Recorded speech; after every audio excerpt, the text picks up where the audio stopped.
And I want to get into let's talk boxing first. Shout out to my boxing community that follow over there, JBT, and all the great shows that's on the community over there. But man, the Crash Out Brothers, man. They went on worse than the Dudley boys, man. The Davis brother, Keyshawn and Keon, and whoever the other one is, Davises. They just went wild this past week. And first off, Keyshawn missed weight by 4 pounds. Lost his belt. The brother ain't even get a chance to defend the shit. And he calls himself the businessman. That's the craziest thing about it. It's just like, for some people, they'll deem that, the person is, unprofessional. For some people, they'll say, that person doesn't lack focus, or, they don't respect their craft. But then other people get a lot of the opportunity to say, oh, I just outgrew the weight class. At what point in time did you know you wasn't going to make the weight?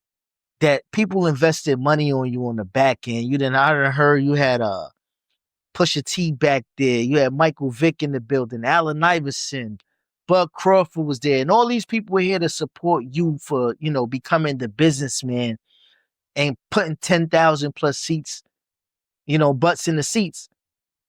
And then you do this? All right, cool. You don't make your fight happen. D'Alessandro says, you know what? Fuck it. Pay me whatever you're going to pay me, but I'm good. We're not fighting. Fight gets canceled. So now your brother get into the fight now with one of the dudes from Philly, Nahir Albright, or whatever the hell his name is. He happens to beat Keyshawn's brother. I didn't even watch the fight. I seen some of the highlights and shit, right? But then afterwards, they decided they was going to handle it themselves and go have a tough conversation out there, in the locker room. All hell broke loose in the back. Attacks physically against Nahir Albright, allegedly by Keyshawn Davis and Keon Davis. And after Mark Kriegel interviewed Nahir Albright, this is what happened backstage. And you see punches being thrown, and Nahir Albright's brother is in the purple, and you just see Keyshawn Davis come in. The guy running in is Keon Davis, and things are being thrown. There's no room for this in the sport now. So, the culture that's not, the black culture is always going to say, they jumped me, meaning they approached me in a tough conversation with multiple people, more than one. So it was stated that, they try to jump him. They didn't try to, it was just like an altercation, a conversation where, Keyshawn ended up, they say, headbutting the dude, getting a big ass knot on his head, and you know what I mean?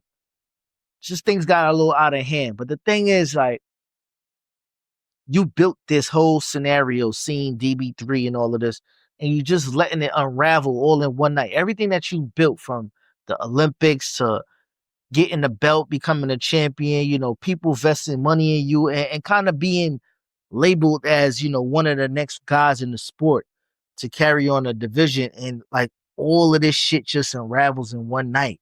I heard people, asking for their money back because you didn't end up fighting. You missed $1 million payday. Who don't like bread? Everybody need a little bit of pocket change.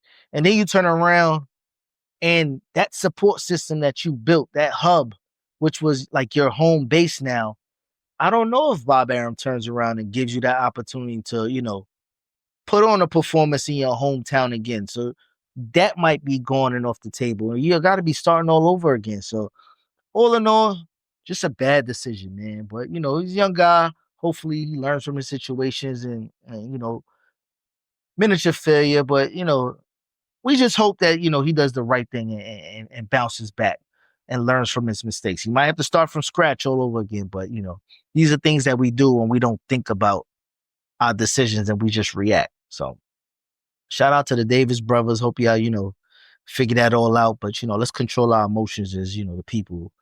We didn't fought enough fights to actually get to the stage that we at now. So come on now. Appreciate the sport and, and your brand as well, man. Your brand means something.